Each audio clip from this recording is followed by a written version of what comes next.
And the Schmo is here. Fucking the Schmo is kicking ass. He's in character while he fucks Helen Yee. I still don't understand why she's with him. Good job, though. It's gotta be the fucking turtleneck, huh? But I'll tell you what, man, winning the Olympic Games it's like nothing else, man. Like, you know, I felt like a giant when I won the Olympics. I was literally walking around like I was 5 foot tall.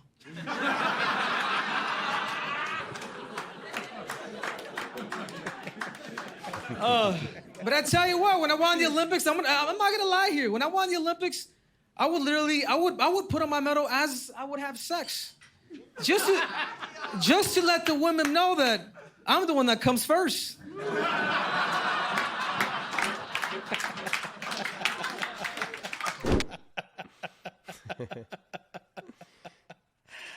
Woo! Let me tell you what, man. It ain't no PG-13 up in this joint. And that's the debut of Triple C on stage, man. How about that? The UFC Comedy Jam making your debut. I love it. I was in attendance for that. I had so much fun, Schmo. I tell you what, man, I have never been so nervous to do something. And that's partially the reason why I even love to fight, because of those nerves and that pressure. But going up there, comedy, new crowd, like what if you suck? What if someone's going to throw some freaking tomatoes at me and have ketchup all over my face? It was, I had so much fun, man. As soon as I got that first laugh, Schmo, I was rolling. So you're saying you will do that again sometime, eh? Saying I got a chance. Absolutely, Schmo. Stay tuned for Comedy Jam Part 2. King Triple C is about to take over. Let's go!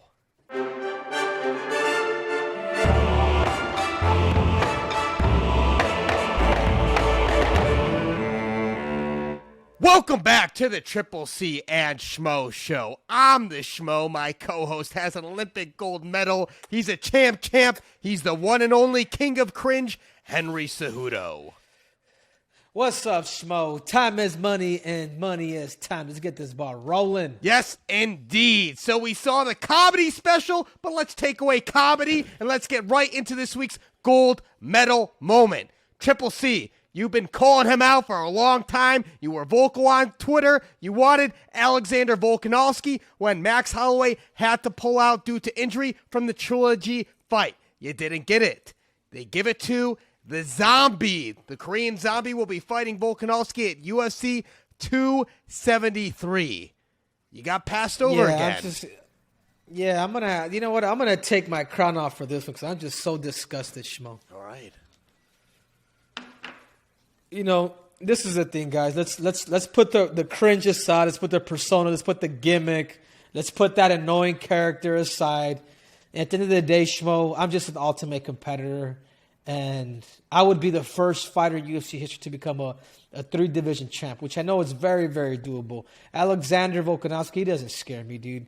Like, I literally put my name on the hat. As soon as I find out that Max Holloway was there, I contacted Ali. I says, Ali, make this fight happen, dude. I have the credentials. I deserved it. It's not like a GSP situation where I'm going to win and then jet out. It's different for me because I want to go in there. I want to defend all my belts. And I want to see how far is that I can actually literally take my body. But at the end of the day, Schmo, Dana White, the UFC, they don't trust in their fighters. They don't have faith in Alexander Volkanovski. They really don't, because if they did, they allow him to try to put me down. But the thing is they're scared. Dana White is scared. Dana White, the UFC, they don't want it. And I'm just I'm even sick and tired of trolling Volkanovski if the fight's never going to happen. It makes sense. Why not give me an opportunity, a chance to make history, to become the first 3-division champ? The thing is man, the thing, Schmo, is it's a monopoly, man. And they control the thing. And at the same time, it's like, if that's the way it is, and that's the way it is. And there's really nothing you can do, man, unless the fighters were to come together and make something of a partnership where we're able to have a little more say. So I'm assuming when Ali reached out to the UFC, did they not get back to him? Did they just flat out say no? Did you try reaching out to him? Any communication with the UFC? No, he communicated with the UFC. I just don't think they like the number. And I don't even think the number that I'm giving out is nowhere near what Khabib or John Jones is even getting. It's just a fair number to be like, hey, man, let me go up. Let me challenge. Because at the same time, dude, I'm putting my life at risk too. Why not? I know that. And it's a well-respected number that I just asked for, and I'm just not getting it, Schmo. And that being said, man, like I'm in this for the legacy, but the money's got to be the finance has to be worth my legacy. Because at the end of the day, dude, I am a 2-division world champ, defended both my belts, fought the highest competition, fought the best generations, and fought the best of my generation in 2 different weight classes. I mean, what else is there to do, Schmo? Okay, get the character aside. You don't like the character, all right, so be it. But dude, come on, man. Like I defended both my belts, dude. Like there's no way for Cormier to go up to another weight class and win. There's a situation where I have the opportunity to go to a third weight class after I defended both my flyweight, my bantamweight belt, and to go up against a dude that's 5'6", a dude that's 2 inches literally taller than me. Man, I love my chances, my speed, my hand, my experience is number one. And then my wrestling. I will put this dude on the ground like I really will. His wrestling doesn't intimidate me. Alexander Volkanovski's greatest asset is his pressure. It's the fact that he knows how to press and he knows his gas take, and he probably got that from Hugby.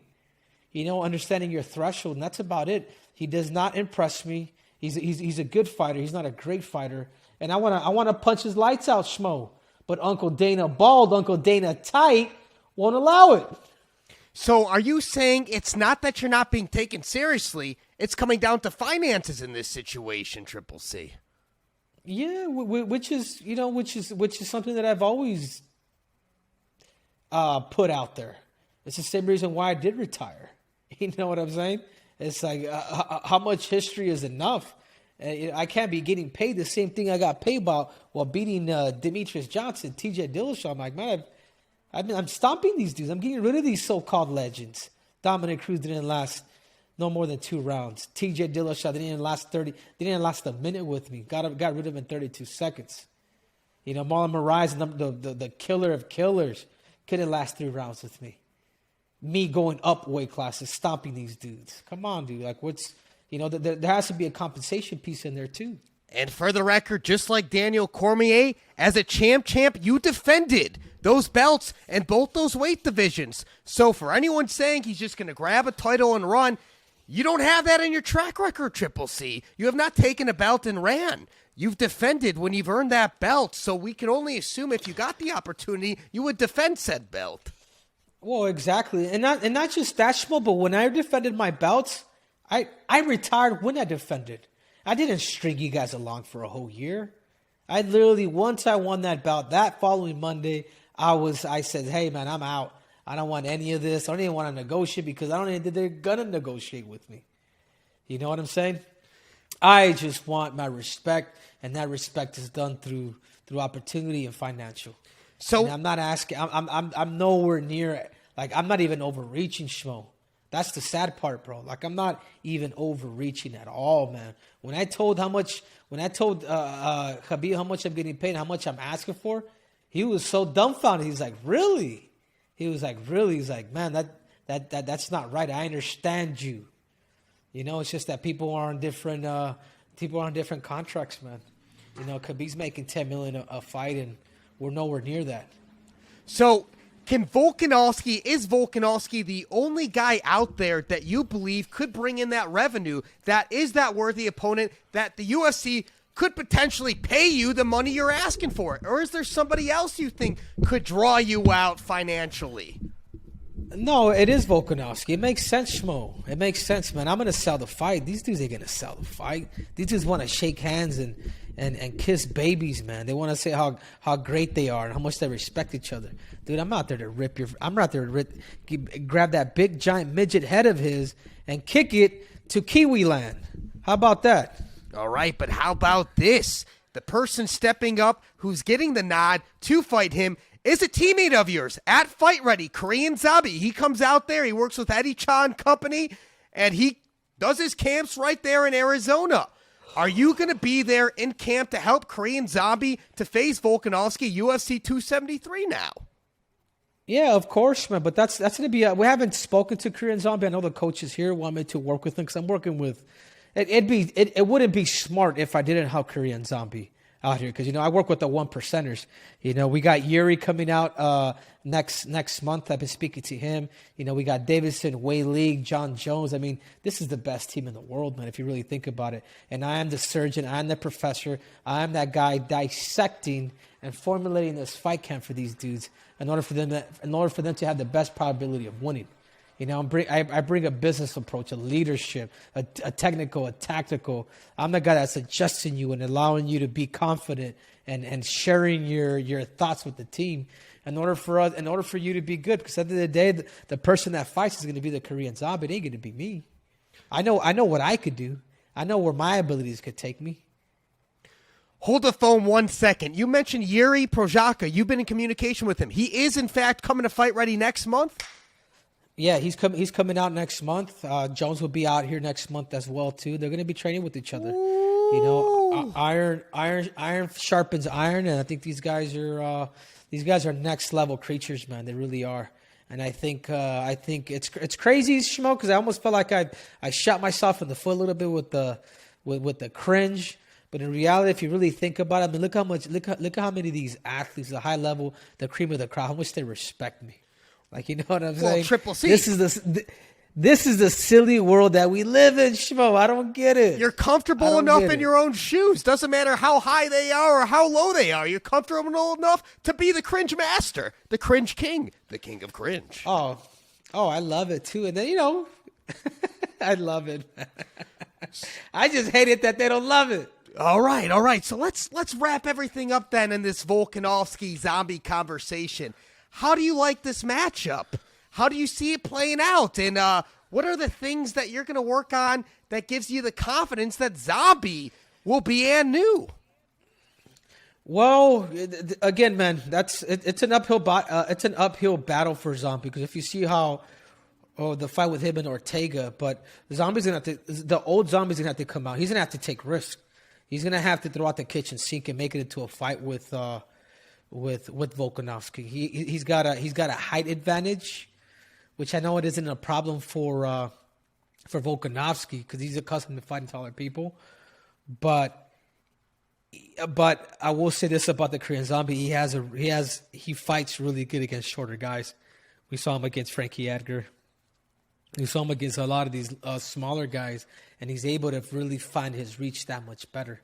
So it's our preference, man. Tomatoes. I'm not fighting Schmo. I wish Zombie the absolute best. Can Zombie beat him? Of course, man. Everybody has that puncher's chance. But I think overall, when I look at myself in comparison to him fighting Volkanovski, I'm just a whole nother level of a competitor. And I know I can get the job done. So I think the UFC's scared. I think Dana Bald is scared. I think Dana White is just being Dana tight, and he doesn't want to see history. And I will bring that history to the UFC if they give me that opportunity. But this is why guys like John Jones, this is why they don't fight. This is why guys like Nate Diaz, this is why they hold off for so long, because they want that cheddar guap, man. They want that respect. They want that compensation as they deserve. And with that said, that wraps up our gold medal moment. Let's move on to the silver medal moment. You don't know anything about silver. You're a gold guy. Let's talk about Jorge Masvidal versus Colby Covington, a match the Schmo's been shouting for over a year. Finally getting done. UFC 272. It's going to be here in Vegas in March. Cannot wait for that main event with no title on the line. Triple C, is that worthy of a main event with no title on the line? Masvidal Covington. But we called it. We hit the nail on the head. It's a silver medal moment, and that's exactly what it is. But it's the art of sell, Schmo. This really. I mean, at one point, these dudes were really good friends. From calling each other to the UFC fights, to being roommates, to taking all those crazy, funny pictures that they do, like when they're kind of staring there, like just being funny because that's what friends do. They're vulnerable to each other. To now, literally like hating each other. And I know it's a genuine hate that they do have against each other, and this fight should be fireworks. I think it deserves it. I think it's the art of sell. I think you got the number 2 competitor in the world against the number 11. And I think it's going to be I would have loved to have seen him on the Ultimate Fighter, but that's as long as they fight, I really don't give a hell. I really don't give a crap. It's absolute fireworks outside of the octagon and inside of the octagon leading up to this thing. It's not official yet as of us recording this podcast, but there's rumors that Dustin Poirier is going to fight Nate Diaz on the same card. Can you imagine a press conference with Poirier, Masvidal, Covington, Nate Diaz all involved? That's the best thing ever when it comes to press conferences for the UFC. There's going to be some great jokes, great headlines, if that comes to fruition. And then what would that fight be at? A Poirier-Diaz, 170 pounds? Anyways, this is absolutely worthwhile, and we cannot wait to see it. These guys absolutely hate each other. You nail it on the head. They trained with each other, an American top team. But both these guys know deep down before this fight starts who got the best of who every time they trained. Both these guys were giddy to get this thing done in the past week or two and eager, and now that we got it done, don't you think both these guys already know who's going to win leading into this fight, Triple C? Yeah, I think the favorite from watching just the clips, I think it's, just because of Colby's wrestling. If you don't have that grind, but then again, if Masvidal's able to stop him, it is MMA. If he's able to stop some of those wrestling takedowns, I think Masvidal easily wins it. But I don't know, man. I think sometimes when you get a guy that could just wrestle and he's big brothered you in the room, I've seen it before, dude. It tends to repeat itself. I'm going for George. I want George to win, even though we no longer talk to each other from our agents fighting, which is sad, man, because I really did like Masvidal, man. He was a really cool. We're super cool with each other, but anyways, we no longer have that relationship as I would wish, But I'm going for him. I hope he wins, and if he needs any help, dude, I'm the guy that could really help him, dude. Not the people that he probably. I just bring a whole nother perspective, man. Well, I have 100% defense in the UFC. Nobody's ever taken me down, and did I forget? I have an Olympic gold medal. Yes, you do. Well, the invitation's been made. It's on the table for Gamebred Masvidal to train with Triple C Henry Cejudo. Add him to the clan. But the other thing the Schmo wants to note about this fight is, yes, these guys know who got the best of who.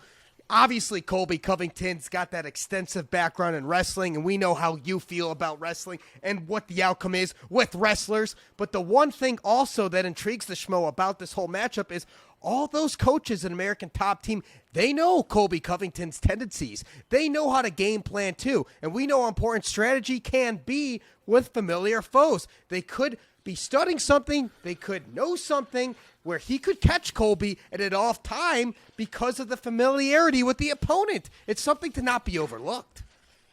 No, and that's exactly right. You're exactly right, Schmo. I think the biggest thing is they're gonna have to really plan for.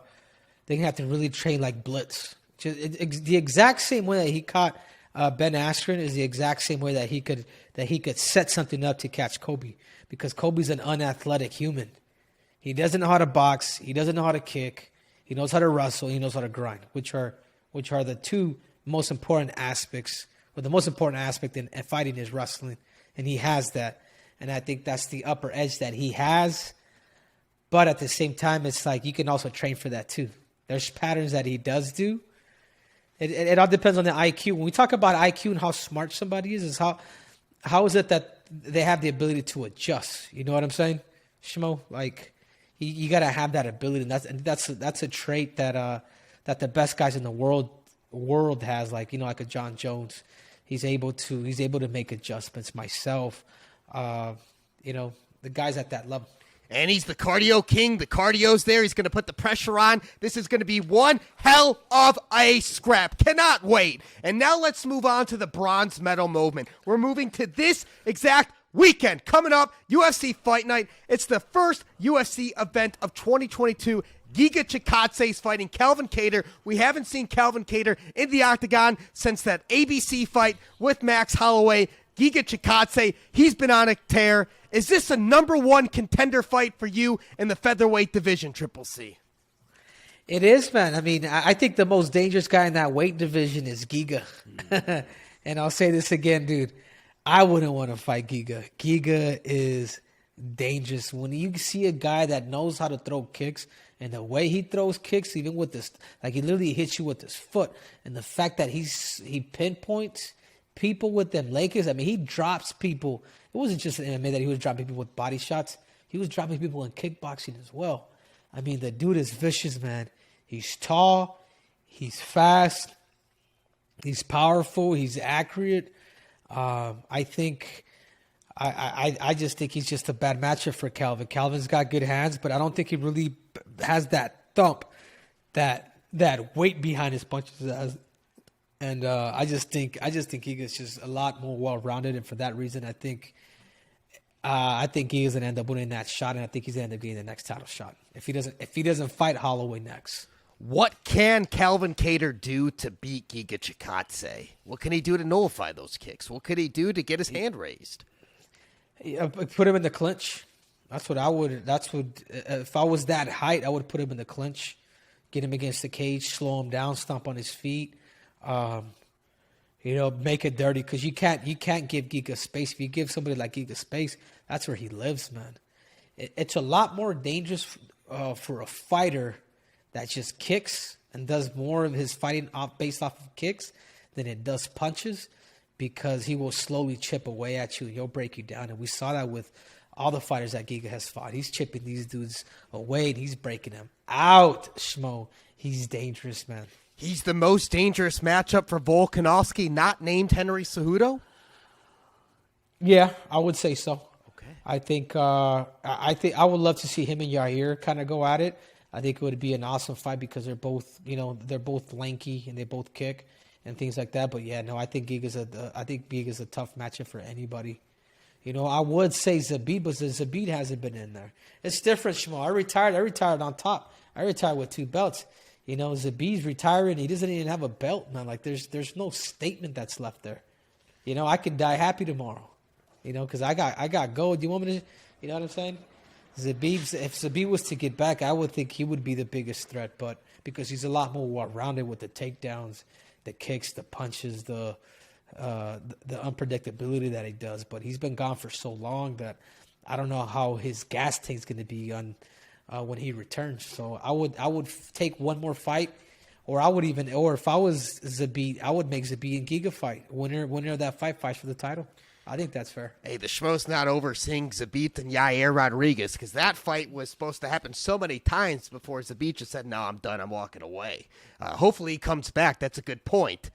That wraps up the bronze medal moment, and that is wrapping up this week of the Triple C and Schmo show. But before we go, Triple C, UFC 270's in a couple weeks. How's Figgy doing, man? How's the training coming along, man? Couple weeks, it's like a week and a half away, man. Oh, man, Figgy, my Jiggy, he's ready, Schmo. He's ready. He's a whole nother fighter, man. You guys are going to see what I'm talking about. Even with Wei Li, when Wei Li fought Rose, she was a whole nother fighter. She became more of a competitor than she was just a fighter. And those are those increments that we're making out here at Fight Ready. So I know that Deiveson Figueiredo, the God of War, is going to surprise Banner Moreno. And it's going to be an easy night, and we're going to celebrate, and we're going to have some good old Mexican cuisine that night. Will you be in the corner? I will be in the corner. You guys will see me there live in the flesh, giving him play-by-plays, what exactly that he has to do. We build that relationship. Yeah, he asked me not too long ago, and I was like, all right, man, I'll do it. There it is. We will see Triple C in Anaheim in the corner for the third fight between Brandon Moreno and Deiveson Figueiredo. And make sure you tune in anywhere you get your podcasts. Make sure you subscribe on our YouTube channel, the Triple C and Schmo Show. We appreciate every single one of you tuning in as we grow and the Schmomentum continues to rise. What's your name? I am Triple C. I am the Schmo. We will deliver, and we are